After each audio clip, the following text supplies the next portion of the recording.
Is a banshee an animal? No. What's a banshee? It's a mystical woman that lures people to their death, I believe. Like a siren? Like the same thing or not quite? A banshee is a female spirit in Irish folklore who heralds the death of a family member, usually by screaming, wailing, shrieking, or keening. She does it all. She wails. She shrieks. She keens. She banshees.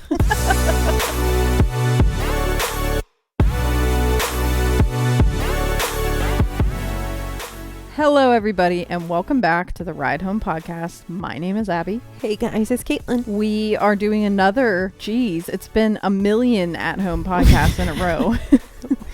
Are we going to have to change the name of the podcast to the soon? at-home podcast? No. No, because we're going to be back in theaters next week. episode. Yeah, the very next episode. So this is our last at-home episode for hopefully quite some time. A while. Yeah. But we recently saw that HBO Max picked up a movie that has been getting quite a decent amount of Oscar buzz. I think it's the second highest nominated Golden Globe movie. Okay. So it's getting a lot of buzz, getting a lot of potential Oscar buzz, and so we definitely wanted to check it out and put it on our Oscar list. And that is Banshees of Inisherin by Martin McDonagh. The movie stars Colin Farrell, who ironically enough shares my birthday. Yes, We're a Gemini king. Yes, so he is returning to another Martin McDonagh movie with Brendan Gleeson, who was his co-star in In Bruges, which is one of my favorite movies of all time. And then Carrie Condon is also in it, and Barry Keoghan, who was in Eternals and The Green Knight. He's kind of an up-and-coming little fella. Yeah, a little up-and-coming Irishman. A little, yeah. We love to see it. We do love to see it. A new little Irishman. So the synopsis I thought was going to be a lot shorter than this on I know. on I'm Google. looking at it across the room and it's like a paragraph. It's a very simple plot, so we're going to see how the synopsis goes. Okay. I haven't read it yet. Let's hear it. On a remote island off the coast of Ireland, Padraig is devastated when his buddy Colm suddenly puts an end to their lifelong friendship. With help from his sister and a troubled young islander, Padraig sets out to repair the damaged relationship by any means necessary. However, as Colm's resolve only strengthens, he soon delivers an ultimatum that leads to shocking consequences. Which I think I messed up Colm's name. They kept calling him Colm. It was almost like Column, yeah. Column, but it's spelled C-O-L-M. So right. And we're not Irish, so sorry. Funny enough, I have a cousin whose name is Siobhan, and her name is spelled S-I-O-B-H-A-N. And there's a character in the movie whose name is Siobhan, spelled that way. Right. And I feel like if somebody watched this without subtitles, they'd be like, what in the fuck name is that? Yeah. And like, I luckily was like, oh, there's a Siobhan. Right. I know there's a Siobhan. Always a Siobhan. Yeah. If it's Irish, there's a Siobhan. There's a Siobhan. So yes, this movie is just bursting with Ireland. Like it is just...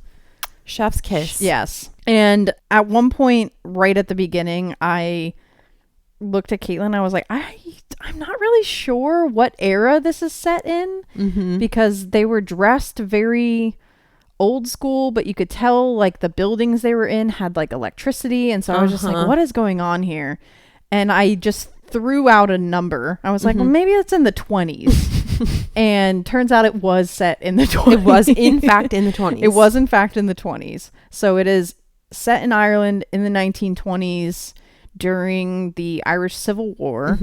I had a brief moment where I panicked internally because I was like, oh my God, in just a couple of years, what we are living through right now will be called the 20s.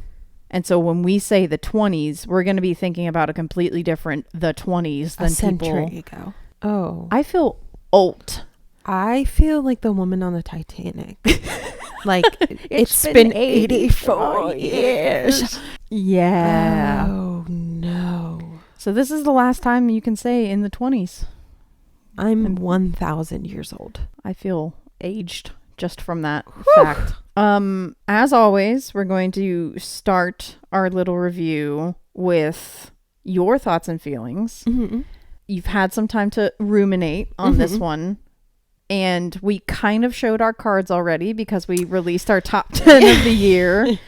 But what are your thoughts and feelings? This is probably one of the most simple movies as far as a plot goes.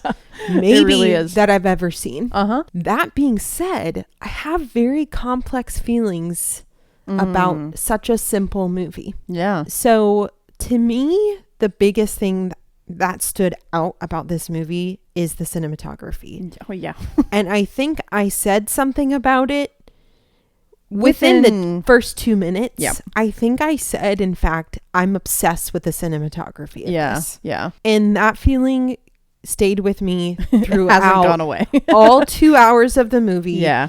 And however many days it's been since we watched this movie. You just keep thinking about it. I just keep thinking about it. It was beautiful. It was absolutely gorgeous. It was, I know this is like such a cliche word to say, but it was breathtaking. Mm-hmm. It was shot in just the most beautiful way. Yeah. It was just like paintings of an Irish landscape. What was crazy though is that like not only were like the landscape shots beautiful, but also like they managed to make interiors of really simple, I mean, let's say ugly structures. Yeah. Like they lived in shacks basically. Somehow made those set pieces beautiful and gorgeous. That's what I'm saying.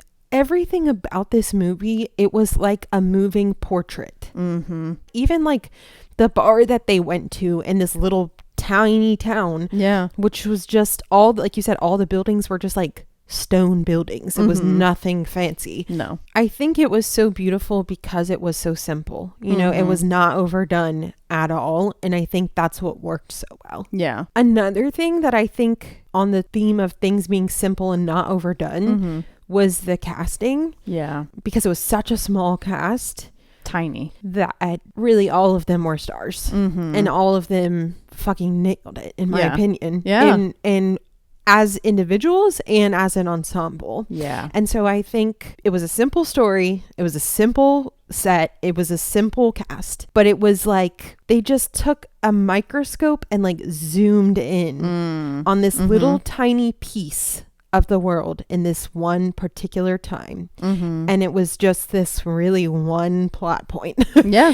And they stretched it out and made it play out like this beautiful moving piece of art. Yeah. I know that's kind of giving it all away, so to speak. Yeah. There's of course more to say, but that's my initial thoughts. I think in a world where our top grossing movies are these giant budgets with giant casts. Yes. So think about Marvel movies, think about Avatar, think about even like The Glass Onion. Yeah. Stuff like that, where it's almost like you only have 5 minutes with each character because there's 25 people who are starring in it. This was similar to Bones and All in the sense that, and The Whale, where they're very much true ensemble pieces where it was just that core group of people, you know, those 4 or 5 people that you spent 2 hours getting to know so well. And you could tell that each one of those actors fully understood their character. You know, like you could tell that they put in the work that other actors don't really get to do because they're busy doing like green screen stuff. Yeah. I was gonna say because they don't have to. Yeah. You know, the script doesn't allow for it and the director doesn't allow for it. And like you said, the amount of people in the movie just simply doesn't allow for that much depth of character and development. I do have to also say that the cinematographer is Ben Davis, who, funny enough, has shot Marvel movies. Okay. So so he is the director of photography from Guardians of the Galaxy, Age of Ultron, Doctor Strange, Captain Marvel, and Eternals. Okay. And he's also done other films that are not Marvel. He was the director of photography for Three Billboards Outside Ebbing, Missouri, which is also a Martin McDonagh movie. He did The Kingsman, and he did My Policeman, which is the other Harry Styles movie that came out this year. Gotcha. But I thought what was so unique about that was, first of all, you could see the similarities from Eternals in this movie. Sure. absolutely. Two wildly different genres, Right. but still absolutely gorgeous. And I think as someone who used to work in lighting and who appreciates lighting and who is I will admit, I'm way too critical about lighting. This was one of probably 3 or 4 movies that I can count on one hand that I can say was perfectly lit. Okay. I wouldn't change a single thing about any shot in this movie. Okay. Everything was soft and warm and cozy when it had to be. It was cold and grim and sucked the energy out of you when it had to be. It was beautiful and breathtaking and like huge and wide when it had like everything about both the lighting, the framing, the like movement and the blocking of the actors and how they use the camera within the scenes. I just think that it's perfect. Yeah. And I'm kind of stunned that it is not at the top of everybody's list for best cinematography this year. Seriously. It's like I have been reading because after we saw it, I was like, oh, I wonder like what the Oscar buzz for this movie is. And like cinematography, it's like a maybe we'll get in. And I have no idea how, because some of the movies that were listed, I would put this leaps and bounds ahead in terms of cinematography. Yeah. I don't even need to see what the other options are. And you already know it's better. Yeah. It's so much better. So I completely agree with you with the acting and the cast and the cinematography. And I also agree with you that this story could not have been more simple. At one point, it was maybe 25 minutes into the movie where Colin Farrell's character was asking Brendan Gleeson's character for like the 6th time why he wasn't talking to him. And for a second, I was like, oh no, I'm going to hate this movie. Yeah.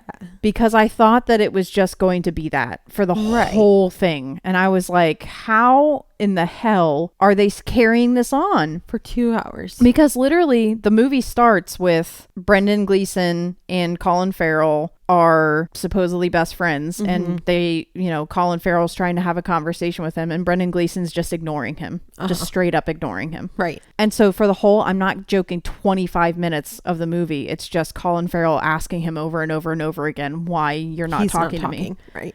And so I initially was just like, oh no, like I'm going to hate this movie, which sucks because like I'm a huge Martin McDonagh fan. Like I've liked everything that he's put out so far. Right. And again, In Bruges is like one of my favorite movies of all time. So having those 2 cast members back, like having Colin Farrell and Brendan Gleeson back, I was just like, I have to love this movie. Yeah. Luckily, it does redeem itself and it develops and it becomes much more complex and beautiful and deep without trying too hard. Right.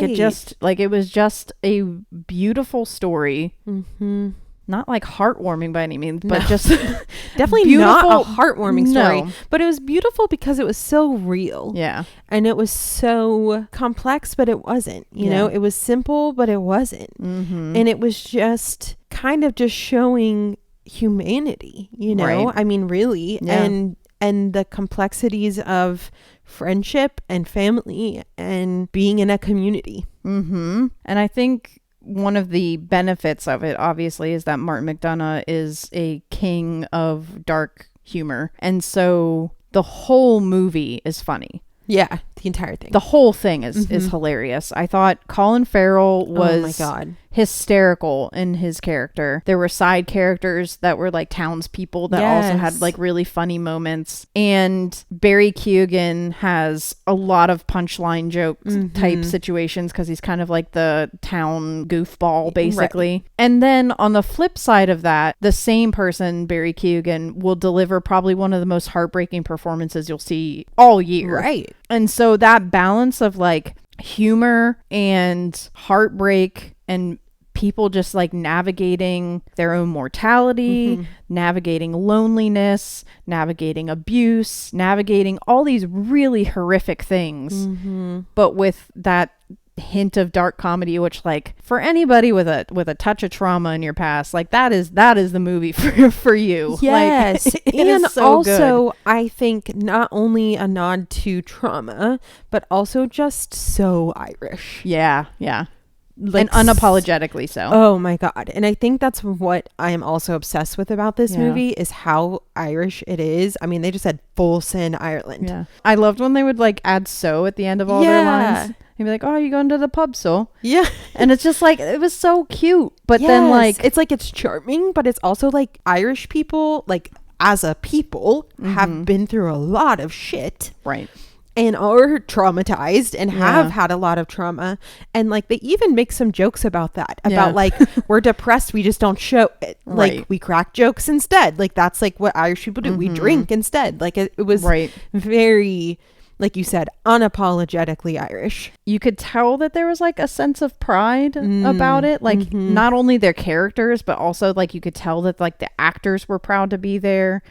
And they all felt really like connected and like tuned in. And I don't know, I can't say enough good things about this movie. I know. And I know that like I necessarily wouldn't put it at the top of my list simply because there were other stories that I loved more. Okay. But I think from a technical perspective, an acting perspective, a direction perspective, I think this is the most well-rounded movie from 2022. Agreed. You agree with that? 100%. Yeah. It was my number 3. Right. For those who maybe haven't seen our post or don't remember, it was number 3 for me. And like you said, the only reason is just because I either connected with or Something else liked more. the stories Yeah. more in Tar and Bones and All. Yeah.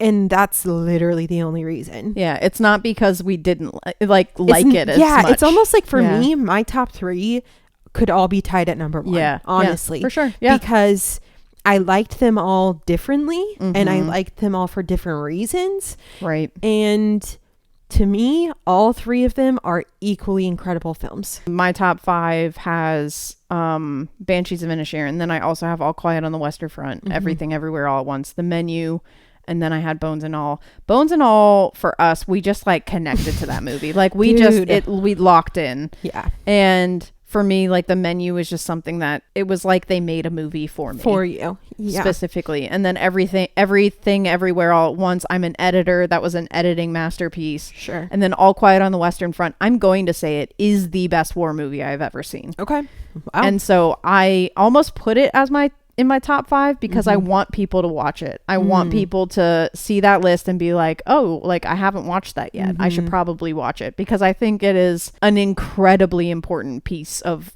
art that has come out this year. Okay. But I completely agree with you that Banshees of Inisherin is just as good as all of those other 4. 100%. And gonna show my cards and just say large popcorn. 100%. Large popcorn for me. You are typically the person who has some critiques. So Yeah. I'm curious, is there anything like criticism wise that you have to say about this movie? I think the only criticism that I have to say is that, again, the first half hour or so I thought could have been a little bit shorter and would have accomplished the same thing. Okay. There is a turning point where you find out why Brendan Gleeson or Colum's character is not talking to Podrick, and the movie kind of like falls from there and develops from there. Sure. I think that could have happened a little bit sooner. Okay. They could have developed other people instead of like overdrawing that story at the beginning. Okay. That's my only complaint. It. That's it. Okay. So just a minor pacing issue. Minor pacing issue.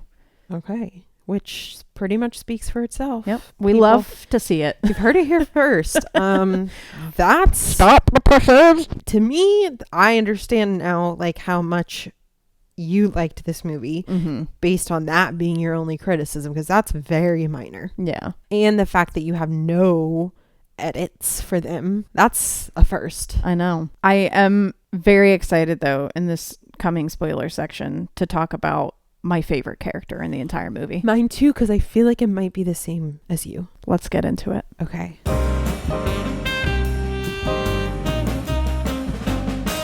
Welcome back to the spoiler portion of the podcast. We are both going to say our favorite character on the count of 3. Okay. 1, 2, 3. the donkey. Jenny. Yes, Jenny the fucking donkey. Jenny was a paid actor. And she left no crumbs. No, 0 crumbs in all of Inisherin. 0 crumbs in Inisherin from Jenny.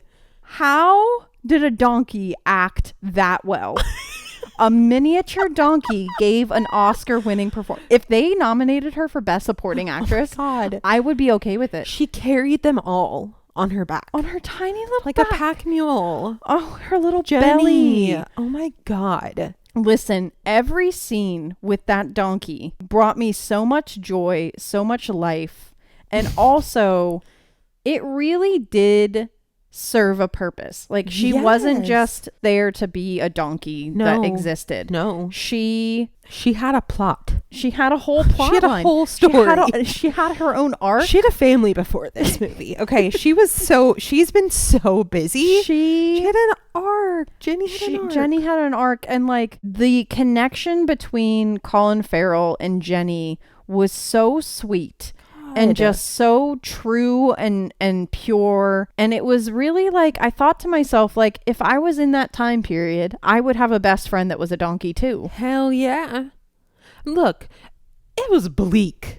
Okay, this was a bleak ass time for these people. Yes. They lived in a pile of stones. Literally. There was like constant war and battle. They had to walk them. 4 miles to get to their friend's house. Yeah, like there was nothing to do. Nothing. Please have a best friend that's a donkey. Like, you have to have some kind of joy and connection in this life. And you gotta say that in order to bolster our argument for Jenny being nominated for Best Actress, I will say that it says something when the donkey outperforms the dog. The donkey did outperform the dog. And that was a cute ass dog. That was a cute ass dog, but Jenny delivered. Jenny delivered. The dog was just kind of superfluous, honestly. He was just there, just trotting around, which is interesting because he was Colum's best friend. Like, he was like Colum's little pet, best friend. But Colum was kind of very empty and vacant, you know, which was funny because Colum was supposed to be the complex person in this friendship.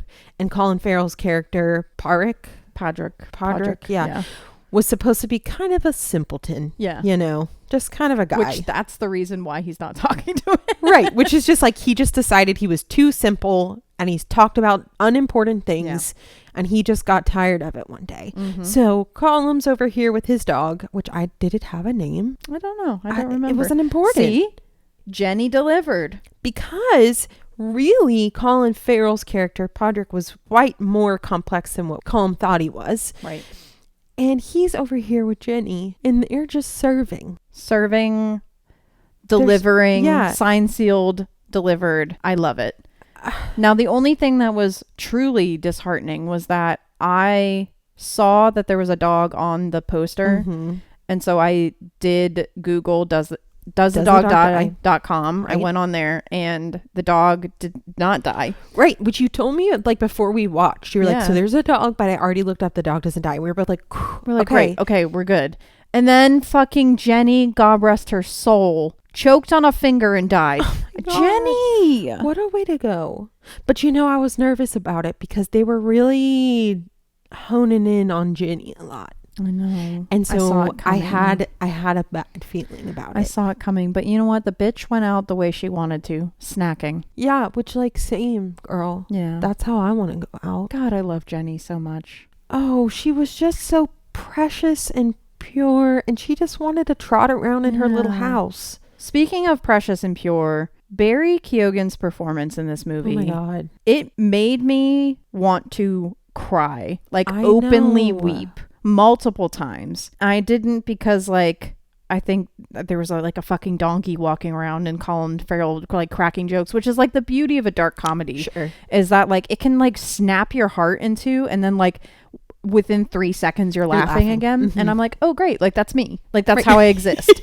So like 1 minute I'm snapping, 1 minute I'm laughing. Yes, so it's the perfect balance for me. And I think one of the things that really broke my heart was how he very clearly is autistic or you know has some type of learning disability, special needs, and they represented that experience during that time very well, where people took advantage of people like that. Yeah. And obviously people still get taken advantage Sure. of now and Sure. are mistreated now. But at the time, if you had a special need that wasn't something that they Like could like point at or like diagnose, like a like a physical physical handicap, people just saw you as an idiot.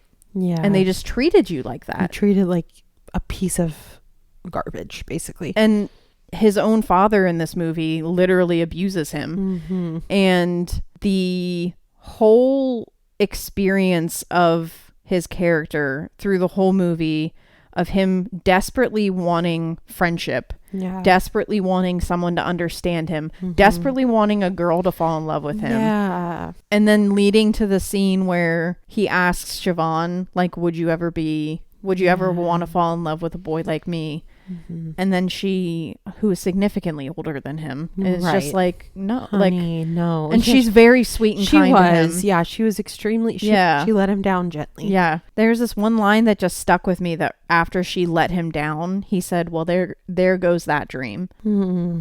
And the way he said it, I was like, ugh. Yeah. Like, it like gutted me. So yeah.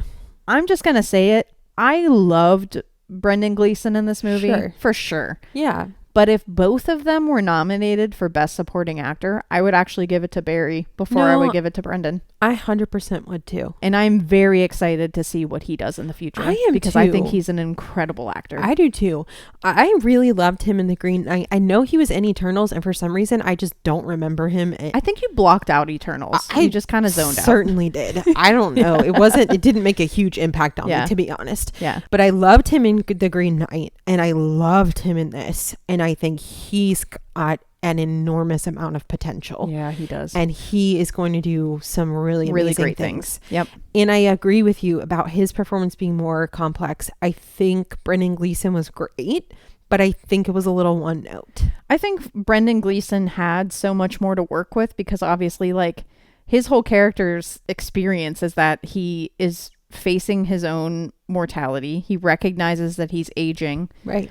And he wants to fill the rest of his days with creating music, writing music, and not sitting around and talking about bullshit all day. Right. Which literally he's just having a moment. Like, he thinks that he hasn't left anything to this world. Sure. Because he hasn't like written a masterpiece or, you know, he says like people remember music. They don't remember like the conversations that, you know. Right. So his performance was, I feel like it was an easier performance, if that makes sense, because like he's lopping off his fingers. Right. Literally. Right. Because he threatens Colin Farrell, like, if you talk to me again, I'm going to cut off one of my fingers and then I'm going to keep cutting them off until you stop talking to me. And he literally cuts off all his fucking fingers. Yep. It's funny because, like, if you explain that plot point to somebody, you would think that, like, it's like a ridiculous movie. But honestly, like, it makes sense. Like, it didn't feel didn't feel abstract, abnormal. It didn't feel like over the top. It really did feel like he was losing it. Yeah. And just unraveling. Yeah. And I thought his performance was great again, but there was something really special about Barry Keoghan. Yeah, I agree. For me, this movie may have had my favorite scene of the year. Okay. Is that crazy? Because it's not crazy, but I'm curious to hear what scene it is. So the menu had many scenes that I thought were going to be like my favorite scenes of the year, but I was shocked because my favorite scene of the year was very much a Caitlin scene. Okay. It was like you wrote the script in that section. Okay. It was Colin Farrell when he was drunk in the bar and he was confronting Brendan Gleeson about like why he's not talking to him in front of everybody.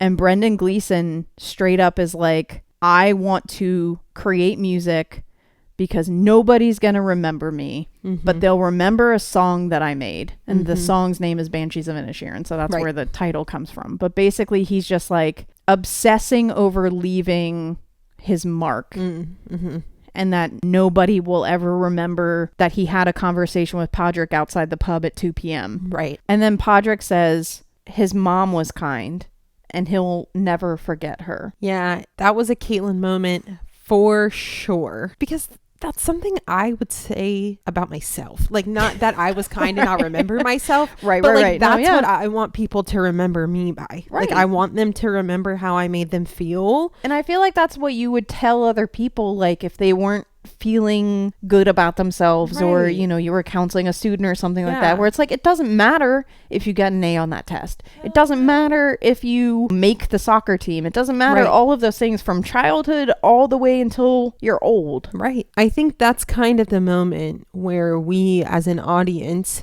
and also Brendan Gleeson's character, see a deeper side to Podrick. Colin Farrell, Yeah. to Podrick. After he says that, he goes on this whole other tirade Yeah. to him and Yeah. like kind of tells him off.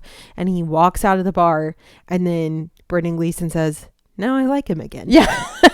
Yep. Because in that moment, we see his complexities, and Yeah. we see him fighting and standing up for what he thinks is important. And it shows that he cares about the real things, Yeah. you know? And Mhm. it's like, dude, music, whatever. Like, yeah, I don't care about, he calls him like Behoven or something. Like, he doesn't even say like Beethoven. It was so Yeah. cute. And it was just like, yeah, he might be simple, but he's a good fucking dude, man. Yeah. And he just wants people to be nice, and he just Mhm. wants him to be his friend again. Yeah. It's so pure, you know. Yeah. There's a lot of really just kind of pure moments in this movie, which, like you said, isolated, those are really heartfelt moments, I think. Mm-hmm. But as a whole, this is not like a heartwarming, like you said, No, this is not yeah. like a warm fuzzy feeling movie. No. So I think it was nice to have little bits of that sprinkled throughout, though. I agree. And I think for me, a running through line from this movie is something that a lot of people in general experience, but I think a lot of artistic people really experience it, which is, you know, you were a singer, and I obviously went into film school because I thought I was going to make films, and, you know, you thought about going to a conservatory instead of studying psychology. And I think people who are artistic, or even athletes for that matter, Sure. where it's like, you know, what is my end goal here? Right. Like, am I going to be remembered for this? Am I going to make something that's significant? Right. Am I living up to my potential? Right. And I think Brendan Gleeson's character, although it was a little more one note than everybody else, was really easy to connect to, because he was just like, I have the potential to make something that could stand the test of time and that everybody will know. And he pushed aside his best friend to try and accomplish that before he dies. Right. But his best friend, Podrick, is there to not only remind Brendan Gleeson, but to remind like us, where it's just like, you aren't your accomplishments. Right. Even the most accomplished person, that is not who they are. No. It's things they did. It's things they did, not who they not are. who they are. And I thought that message was so simple and beautifully delivered that just this movie delivered almost a masterclass on how to present a theme without shoving it down your fucking throat. Yeah. I know this is a potential Best Picture winner. I'd be 100% okay if it won. 100%. I don't think it will. I don't know why I feel like that.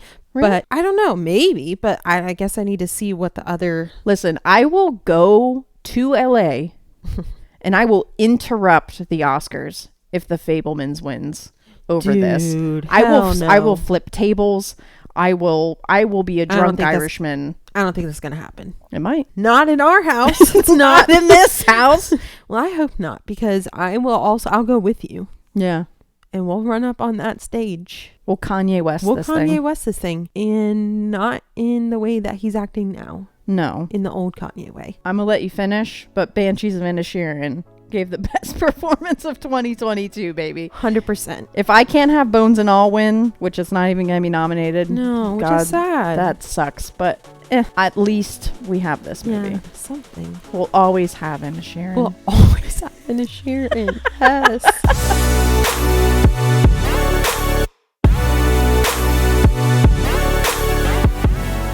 Well, that does it for us. We could not be more excited for next week's Oh episode my God. because horror is back, baby. We are going to be reviewing Megan, Yes, we are. the robot AI horror movie about a doll, and I couldn't be more excited. It's already getting a little bit of Some buzz. crazy reviews that I was not expecting. Not expecting it. So I cannot wait for that. And guys, if you have an HBO Max subscription, have to watch Banshees of Inisherin. If you don't have a HBO subscription, get the free week. Yeah, honestly, and watch just it. To watch it. Like, you have to see this movie. And then if I can just make one more shameless plug, also while you have the free week, also try and binge all of Sex Lives of College Girls. Oh yeah, it's such a good so show. Good. Yeah. But watch Banshees first. Yes, Banshees first. Please. Always. Banshees first. Banshees for life. All right, everybody. Have a great weekend. We'll catch you next week. Thanks for joining us on the ride home.